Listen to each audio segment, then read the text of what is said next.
There are social welfare schemes in India for healthcare, pensions, jobs, education, housing, and food. Many of these schemes are lifelines for marginalized communities that have historically not have access to resources. Unfortunately, a lot of the times, the information that people get about these schemes come from WhatsApp forwards, local rumor mills, and unofficial channels rather than from the government directly.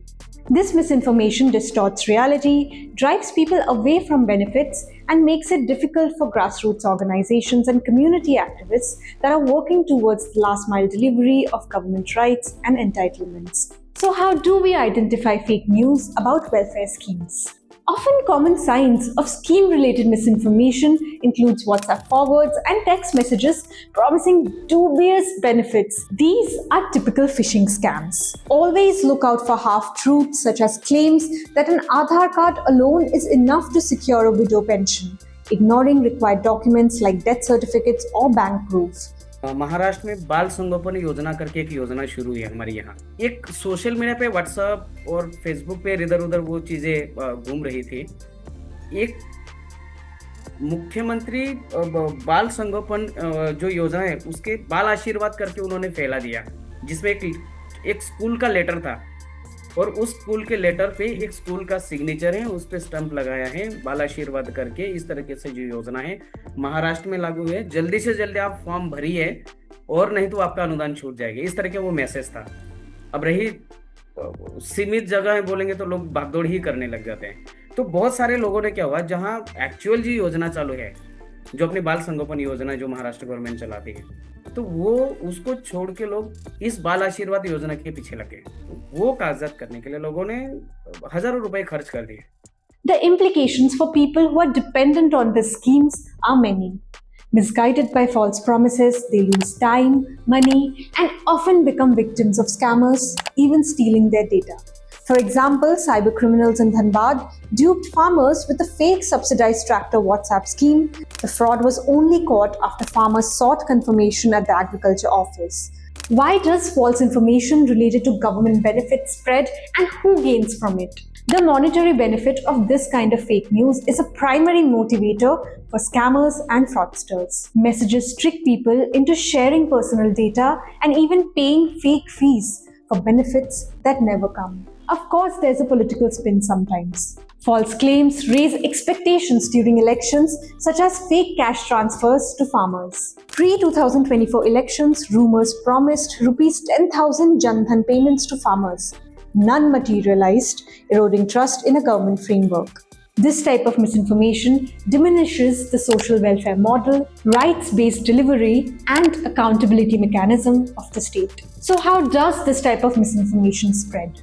The misinformation pipeline works fast. In many villages and small towns, WhatsApp groups work as de facto news channels. Therefore, false messages spreads very quickly. Middlemen and brokers exploit this confusion, offering paid help to access free benefits. In Rajasthan during COVID-19, a rumor claimed that PDS ration would stop after June. Panic ensued, holding long queues despite ration continuing well beyond that. The Ujala Samuh Adivasi Women's Network played a crucial role in debunking such rumors. So what is the impact on the ground? Misinformation doesn't only distort what people hear, it makes them vulnerable to frauds that exploit lack of clarity and literacy.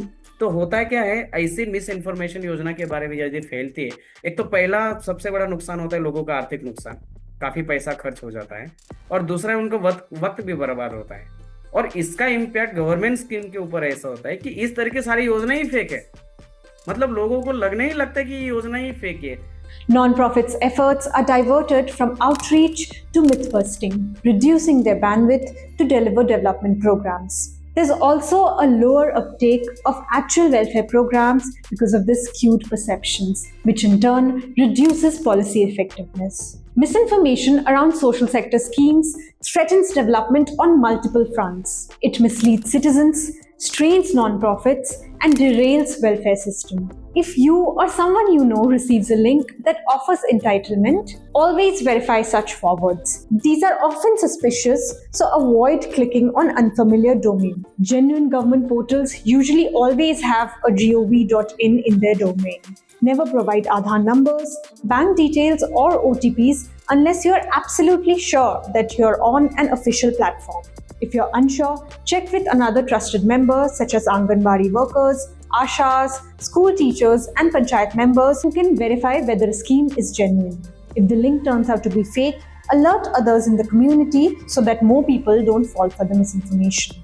If you work for a non-profit that focuses on rights delivery and access to welfare schemes, communicate in ways that people actually understand and trust. Use local language and familiar mediums such as community radio, street plays, posters, wall paintings, and WhatsApp voice notes to build awareness and explain schemes in simple, relatable terms. Government bodies too need to take responsibility for clear communication.